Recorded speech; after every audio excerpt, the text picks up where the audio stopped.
बात करूंगी कि कैसे अयोध्या में राम मंदिर निशाने पर था, एक बड़े हमले की साजिश राम मंदिर के लिए कैसे साजिश रची जा रही थी, उसको लेकर बड़ा खुलासा आज करूंगी। और इसी के साथ साथ होली को लेकर कैसे लाशें बिछा देने की धमकी दी जा रही थी। ये दोनों बड़ी खबरों पर आज महाभारत है, क्योंकि एक तरफ हिंदू मंदिर टारगेट पर था तो दूसरी तरफ हिंदू त्योहार टारगेट पर है। होली के पर्व में होली खेलने वालों की लाशें बिछा देने की धमकी कौन दे रहा है और क्यों दे रहा है, आज ये भी बताऊंगी।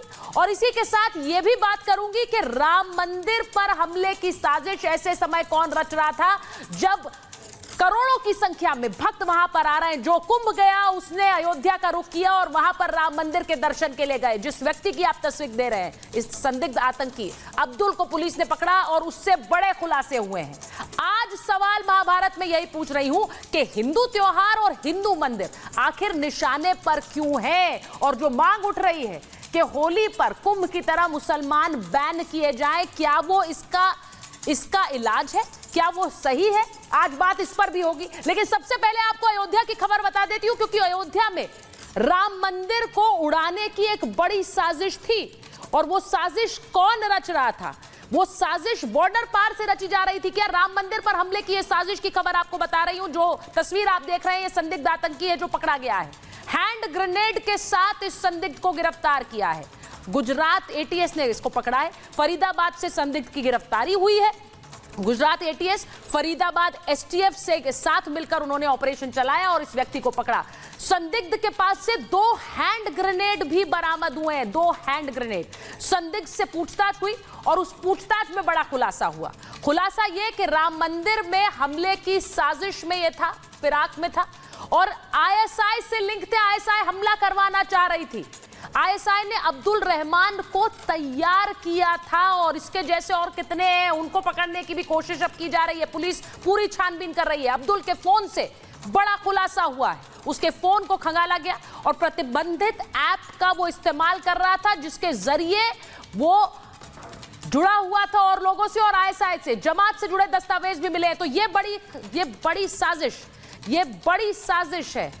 ये बड़ी साजिश जो कि राम मंदिर पर हमले के लिए रची जा रही थी। आईएसआई का सीधा हाथ, इसे लेकर और जानकारियां मिलेंगी, वो भी आपको बताऊंगी। इस बीच बड़ी खबर भी आ रही है कि 10 दिन की पुलिस रिमांड में इसे भेज दिया गया है। अब्दुल रहमान, फरीदाबाद कोर्ट ने इसे पुलिस रिमांड में भेजा है। अब 10 दिन की पुलिस रिमांड में और खुलासे होंगे। आखिर राम मंदिर पर निशाना और राम मंदिर के खिलाफ साजिश कैसी थी, इस पर बात होगी। अब्दुल को अब पुलिस इंटेरोगेट करेगी और ज्यादा जानकारी इसके बाद मिलेगी। लेकिन सवाल यह है कि हिंदू मंदिर और हिंदू त्योहार निशाने पर क्यों है? क्योंकि राम मंदिर, अयोध्या के इस मंदिर में कैसे साजिश रची जा रही थी वो आपको बताया मैंने। इसी के साथ साथ होली के पर्व पर लाशें बिछाने की धमकी बरेली में दी गई, उसके बारे में आगे आपको बताऊं। लेकिन इसके बाद एक मांग उठ रही है कि होली में, ब्रज की होली, बरसाने की होली, मथुरा की होली में मुसलमानों की एंट्री बैन कर दी जाए। और इसे लेकर अब बड़े बड़े साधु संत भी मुहिम चलाना शुरू कर चुके हैं। यानी इस होली में मुसलमान ना आए वरना त्योहार पर खतरा है। अब आपको बताती हूं कि कौन कह रहा है, किसने योगी आदित्यनाथ को, यूपी के मुख्यमंत्री को खून से चिट्ठी भी लिख दी है। खून से चिट्ठी लिखी है जिससे मुसलमानों की एंट्री बैन कर दी जाए। इसके बारे में आपको बताती हूं। योगी आदित्यनाथ उत्तर प्रदेश के मुख्यमंत्री हैं। बरसाना में, मथुरा में जो होली खेली जाती है उसके लिए दुनिया भर से पर्यटक आते हैं, ये भी आप जानते हैं। लेकिन वहां पर कुंभ की तरह प्रतिबंध लगे, ये मांग उठ रही है। जो तस्वीर आप देख रहे हैं, सीएम योगी को इन्होंने ही खून से चिट्ठी लिखी है और होली में मुसलमानों को बैन करने की अपील की है। कौन है ये? दिनेश फलाहारी ने योगी से मांग की है, योगी आदित्यनाथ से। ये श्री कृष्ण जन्मभूमि संघर्ष न्यास के अध्यक्ष हैं। इन्होंने खून से चिट्ठी लिखी जिसे वो दिखा भी रहे हैं तस्वीर में। वो कह रहे हैं कि हिंदू त्योहारों से नफरत करते हैं मुसलमान और होली में मुसलमानों को दुकान लगाने की इजाजत न दी जाए। खाने पीने की चीजों में थूक जिहाद का डर रहता है। खाने पीने की चीजों में ये जहर भी फैला सकते हैं, जहर का भी खतरा है। इतना बड़ा पर्व है इसलिए इन्हें दूर रखा जाए, मुसलमान किसी भी हद तक जा सकते हैं। तो ये मांग इन्होंने योगी आदित्यनाथ से की है, चिट्ठी भी लिख दी है कि होली में शांति भंग कर सकते हैं मुसलमान। क्या उनकी ये मांग जायज है? क्या इस तरह का सवाल मुसलमानों को बैन करने का उठाया जाना चाहिए? क्या होली में उसी तरह से एक अप्रत्यक्ष बैन लग सकता है जैसा महाकुंभ में था? आज इसकी भी मैं बात करने वाली हूं। पहले एक रिपोर्ट आपको दिखा देती हूं और सवाल याद रखिए कि हिंदू मंदिर, हिंदू त्योहार, इन पर खतरा क्यों है और इसके लिए क्या मुसलमानों की एंट्री बैन होनी चाहिए जैसा कि फलाहारी कह रहे हैं। एक रिपोर्ट देखिए।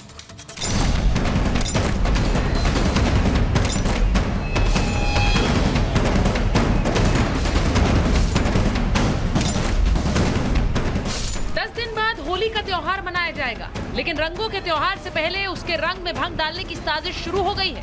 यूपी के बरेली में तो होली खेलने पर लाशें तक बिछा देने की धमकी दी जा रही है। ये तमिलनाडु नहीं जहाँ डीएमके की सरकार, जहाँ सनातन का अपमान करके आप निकल जाएंगे।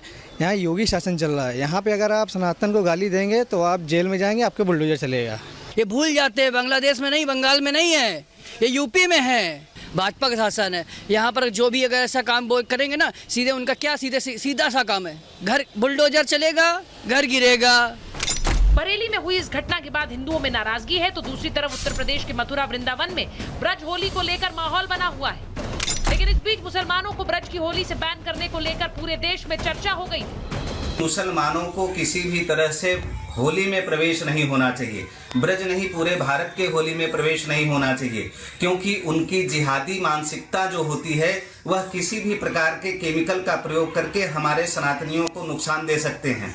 इसीलिए उनको कुंभ से भी दूर रखा गया है। ब्रजमंडल की जो प्रेम पूर्ण पर्व से सराबोर होने के लिए होली पर्व है, इससे इन अलगाववादियों को, जिहादियों को अलग रखा जाए, क्योंकि इन्हें जब रंग से गुलाल से इतराज है तो इनकी यहाँ क्या जरूरत है। और पिछले दिनों बरेली में जिस प्रकार देखने में आया कि मुस्लिम समाज के लोग हमें धमकियां दे रहे हैं, तो हम धर्म रक्षा संघ की ओर से हमने ये निर्णय लिया है कि ब्रज क्षेत्र में हम मथुरा, वृंदावन, नंदगांव, बरसाना, गोकुल, दाऊजी सभी जगह होली के दौरान मुस्लिम समाज के प्रवेश पर प्रतिबंध लगाएंगे। इतना ही नहीं, मुसलमानों के ब्रज की होली में बैन को लेकर श्री कृष्ण जन्मभूमि केस के मुख्य पक्षकार दिनेश फलाहारी ने तो मुख्यमंत्री योगी आदित्यनाथ को खून से चिट्ठी लिख दी।